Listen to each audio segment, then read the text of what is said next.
à toutes et bienvenue sur ma chaîne, je suis ravie de vous accueillir.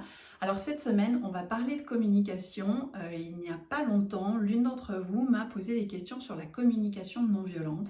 Et effectivement, je me suis dit que c'était un super sujet de vidéo, donc je profite aujourd'hui de pouvoir vous développer un petit peu plus cette méthode qu'on va découvrir en profondeur ensemble parce que c'est vraiment un outil que j'utilise et que j'enseigne à la fois dans mes formations en management, mais aussi dans les accompagnements que je fais en coaching, aussi bien collectif qu'individuel, parce que pour l'avoir pratiqué, j'ai vu vraiment la différence dans mes interactions, notamment avec mon équipe. Donc c'est parti. Alors, je me présente, je suis Valérie Richard, votre coach en leadership. Et effectivement, moi, je suis ravie de pouvoir vous guider aujourd'hui à travers ce chemin de la communication non violente.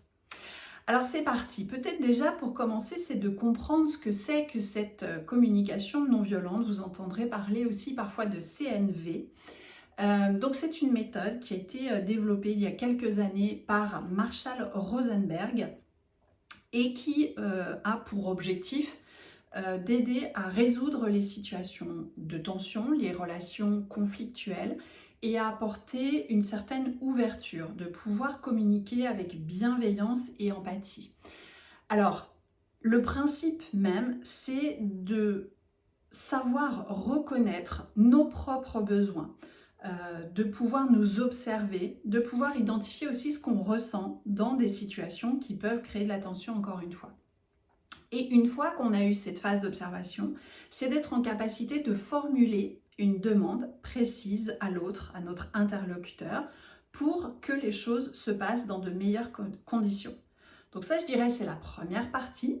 Mais pour que cette relation et cette communication soient équilibrées, il faut qu'il y ait bien les deux éléments sur la balance, c'est-à-dire j'observe ce qui se passe chez moi et je communique ma demande, mais j'accepte aussi de comprendre ce qui se passe chez l'autre, de l'aider à observer finalement ses besoins, ses émotions et à entendre sa propre demande qui sera peut-être une demande différente de la mienne. Donc il faut vraiment que ça aille dans les deux sens parce que si effectivement on se concentre que sur soi, là clairement il y aura un déséquilibre et la communication ne pourra pas être avec autant d'ouverture et de bienveillance. Donc ça c'est je dirais le postulat de base.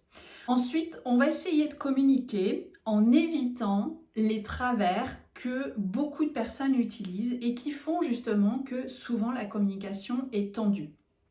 Il y a trois obstacles en fait majeurs à la communication. La première difficulté, c'est le fait d'être dans cette espèce de critique sans arrêt. Parfois, on peut se dire oui, mais la critique, c'est constructif, c'est positif. Oui, sauf que la plupart du temps, quand les gens vont communiquer, s'ils n'ont pas pris le temps d'observer justement ce qui se passait en eux, d'observer quelles étaient leurs émotions et leurs besoins, au moment où ils vont communiquer, la critique va sortir de manière plus facile et ne sera pas constructive. Elle sera plutôt en mode « oui, mais toi, t'es trop comme ci, t'es trop comme ça c'est ton problème ». C'est toujours pareil avec toi, etc., etc. Et là, on est effectivement sur une critique qui ne permet pas à l'autre finalement d'avoir envie de changer, qui lui fait juste l'effet de se prendre une bonne baffe et de le remonter lui aussi au niveau émotionnel, de le déclencher au point que peut-être ça va envenimer la situation.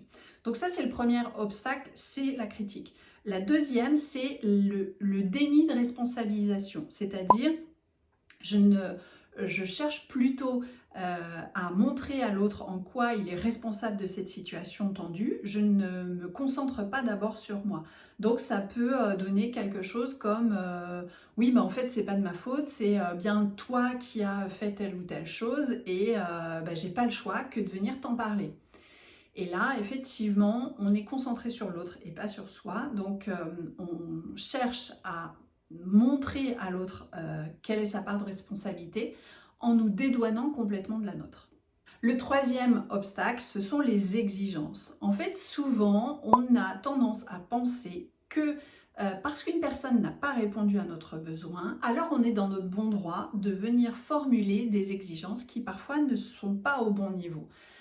Par exemple, si l'un de nos collaborateurs n'a pas atteint ses objectifs ou a commis une erreur, on va se dire finalement il mérite d'être réprimandé, et c'est là que peut-être on va se montrer un peu dur dans la façon dont on va lui dire les choses. Donc voilà, c'est important d'avoir conscience de ces 3 obstacles-là pour pouvoir justement les contourner, éviter de tomber dans ces pièges-là et d'utiliser les bonnes formulations. Alors justement, on va rentrer un petit peu plus dans la méthode maintenant de la communication non violente. Donc c'est important encore une fois de se dire, je reconnais ce qui se passe chez moi et je formule une demande, mais j'accepte aussi d'entendre ce qui se passe chez l'autre et d'entendre ses éventuelles demandes. Et vraiment, garder en tête cet équilibre-là parce que c'est vraiment bidirectionnel, je dirais. Ça n'est pas que vous en direction de l'autre. Donc la première étape quand on va communiquer avec cette méthode-là, ça va être déjà d'observer ce qui se passe chez vous, d'observer ce que vous ressentez. Et là, c'est vraiment important que cette observation, elle soit neutre, c'est-à-dire qu'il faut que vous distinguiez les faits des jugements. Il faut vraiment séparer en fait votre observation de la situation, de ce que ça vous a fait, de comment vous vous êtes comporté et comment l'autre peut-être s'est comporté, sans commencer à évaluer ce qui est bien ou ce qui n'est pas bien. Donc ça, c'est la première étape, c'est d'être le plus objectif et neutre possible. La deuxième étape, ça va être d'exprimer à l'autre vos sentiments, c'est-à-dire de pouvoir identifier, bien sûr, mais ensuite de partager à l'autre vos émotions, parce que ça va vous aider finalement à lui faire prendre conscience de l'état dans lequel vous êtes. Et là, il faut être le plus précis possible, parce que si vos termes sont vagues ou généraux, la personne aura du mal à vraiment comprendre en quoi finalement ça vous pose problème. Troisième étape, ça va être de pouvoir identifier et communiquer vos besoins, c'est-à-dire qu'est-ce qui a fait qu'à un moment donné, vous avez eu ces émotions-là? C'est sans doute qu'il y a un besoin ou plusieurs besoins qui n'ont pas été respectés. Donc là, il faut que vous puissiez reconnaître ces besoins-là chez vous et de pouvoir les exprimer en portant la responsabilité de ce que vous ressentez finalement. Donc par exemple, si on dit à une personne j'ai été déçue que tu ne viennes pas à cette réunion parce que je voulais te parler de quelque chose qui me préoccupe. Là, on est en train de prendre la responsabilité puisqu'on lui dit je suis déçue, j'ai été déçue. Si au contraire on y va en mode un peu frontal, on va plutôt lui dire tu m'as déçu de ne pas venir à la réunion. Et là, on voit bien que c'est ce qu'on appelle le tu qui tue, c'est-à-dire globalement, je viens accuser l'autre de son comportement. Donc je ne suis pas en train d'exprimer un besoin, je ne suis pas en train de reconnaître mes émotions et d'en prendre la pleine responsabilité, je suis juste en train de venir lui tirer dessus, tout simplement. Et puis la dernière et quatrième étape, ça va être de formuler votre demande. Qu'est-ce que vous voulez que l'autre réalise comme changement ou fasse comme modification finalement dans son comportement qui permettrait la prochaine fois que la situation se déroule dans de meilleures conditions. Donc là, ça va être important quand vous formulez cette demande d'être clair, d'être précis, d'être réaliste aussi, et de ne pas être dans l'exigence, comme je disais tout à l'heure, on ne va pas chercher à imposer, on va proposer des choses, on va chercher à obtenir l'accord de l'autre, sinon ça ne marchera pas. Parce que c'est là où la personne peut se sentir un peu accusée, entre guillemets, et aura du mal à mettre en place les actions que vous lui demandez de changer. Je vais vous donner des petits exemples juste après, ça vous paraîtra peut-être plus clair. Donc ça, c'est important, encore une fois, de pouvoir suivre ces 4 étapes et peut-être, dans certaines situations, de vous entraîner. Donc, je vous le dis très souvent dans mes vidéos, moi je crois beaucoup à la méthode des petits pas. Faites-le progressivement dans des situations qui n'ont pas un fort enjeu pour commencer à vous entraîner. Ça peut être peut-être même dans votre vie personnelle, que ce soit avec vos enfants, avec votre conjoint, avec des amis, pour commencer à prendre cette habitude en 4 étapes et de voir un petit peu comment ça se passe et quelle est la réaction de l'autre. Et puis une fois que vous êtes plus à l'aise, bien évidemment de passer à l'action avec votre équipe notamment ou avec vos clients, de pouvoir le faire avec les situations qui vous posent le plus de difficultés. Avec vous sur la méthode, un point qui me paraît important, c'est de garder en tête que dans cette communication non violente, vous allez faire preuve d'empathie. L'idée est de comprendre le point de vue de l'autre, de comprendre peut-être ce dont il a besoin et de comprendre ses ressentis, même si ce ne sont pas les vôtres. Mais c'est important aussi de faire preuve d'auto-empathie, parce que j'ai souvent rencontré des femmes chefs d'entreprise qui étaient vraiment dans l'empathie, qui avaient cette capacité à comprendre les besoins de l'autre, mais qui s'oubliaient complètement. Et là, c'est pareil, ça ne peut pas donner un échange et une relation équilibrée si vous vous oubliez, si vous n'écoutez pas vos propres besoins, vos propres ressentis. Donc, c'est vraiment important de faire preuve d'empathie avec l'autre, mais aussi de faire preuve d'empathie envers soi-même. Alors effectivement, je vais vous donner quelques exemples, quelques petites mises en situation pour que peut-être ce soit plus parlant et que ça vous donne une idée de la façon dont vous pourriez formuler les choses. Donc première situation, dans la vie professionnelle, hein, bien sûr, je me suis concentrée toujours dans cette relation d'équipe pour voir un petit peu ce que ça pourrait donner. Donc en termes d'illustration, on va prendre le premier cas et à chaque fois, je vais vous donner une communication classique et ensuite ce que ça donnerait en communication non violente. Donc première situation, une personne qui peut-être n'a pas atteint ses objectifs ou a commis une erreur, on pourrait avoir tendance à lui dire « Arrête avec cette façon de faire, tu n'y arriveras jamais, t'es nul ». Une façon de lui dire avec un mode communication non violente, ce serait plutôt de lui dire « Quand tu fais cette tâche de cette façon-là, je ne suis pas sûre que tu atteignes vraiment l'objectif. Ce que je voudrais, c'est qu'on s'assure ensemble que tu puisses progresser et que tu puisses réaliser cette tâche de la meilleure façon possible. Est-ce que ça t'irait si on échangeait pour essayer de trouver une autre façon de faire et trouver ce qui te correspondrait mieux ?» Donc, vous voyez que dans la deuxième situation, je vais utiliser le « je » davantage pour proposer des choses, lui expliquer ce qui ne me convient pas, en quoi c'est un problème pour moi et quel est le besoin qui n'est pas satisfait, et lui faire une demande. Deuxième exemple, arrête de parler tout le temps avec tes collègues entre chacune de tes tâches et fais plutôt ton travail.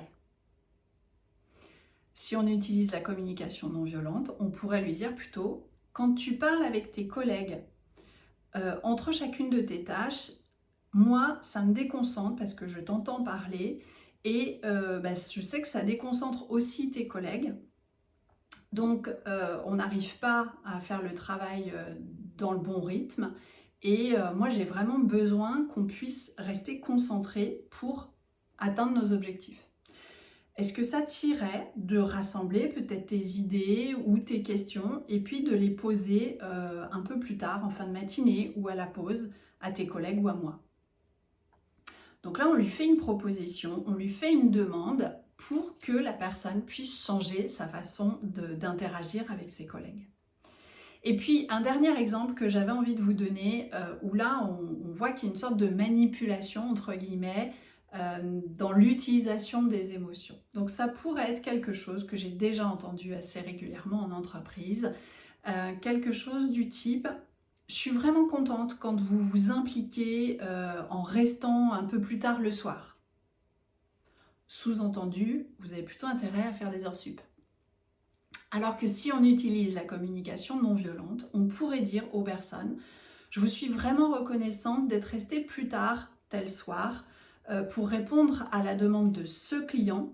Ça m'a soulagée parce qu'on a pu travailler ensemble, on a pu répondre à la demande de ce client et surtout on a pu se démarquer de notre concurrence en montrant à quel point on était réactif. Donc vraiment, je vous remercie pour ça. » Donc dans ce dernier exemple, je ne cherche pas à culpabiliser les gens ou à les inciter à reproduire. Je leur dis simplement qu'effectivement, le fait qu'ils aient fait le choix à un moment donné de rester plus tard, ça nous a permis d'atteindre certains buts avec un client en l'occurrence et de se démarquer de la concurrence. Et là, je veux juste leur dire à quel point ça a compté pour moi. Donc voilà pour ces quelques exemples. Vous l'aurez compris, la communication non violente peut vraiment transformer vos relations. Et ce qui est intéressant, c'est que ça va inspirer le changement. C'est-à-dire qu'au plus vous allez pratiquer cette communication-là, au plus ça va permettre aux personnes de votre entourage de se calquer par effet miroir sur cette même façon de communiquer. Donc ça va vous permettre de créer des relations vraiment plus profondes. Alors en tout cas, moi j'ai été ravie de pouvoir vous accompagner sur cette vidéo. J'espère qu'elle vous aura apporté des repères en tout cas, même si encore une fois, on n'a pas pu tout voir sur ce format de vidéo, mais ça vous donne les bases. Vraiment, je vous encourage à tester dans votre quotidien, peut-être dans les différentes sphères de votre vie, cette méthode-là pour explorer les réactions que ça va générer chez les autres et puis comment vous vous sentez. Et vraiment, je pense qu'avec ce type d'outils, on peut faire la différence dans le monde du travail, mais aussi dans les relations de tous les jours avec tout le monde pour limiter les tensions et les conflits. Donc moi, j'ai été vraiment ravie de pouvoir échanger avec vous là-dessus. Merci de m'avoir rejoint sur cette vidéo. N'hésitez pas à vous abonner à la chaîne pour de nouveaux contenus. Et puis, je vous dis à très vite pour une nouvelle vidéo. Bye bye!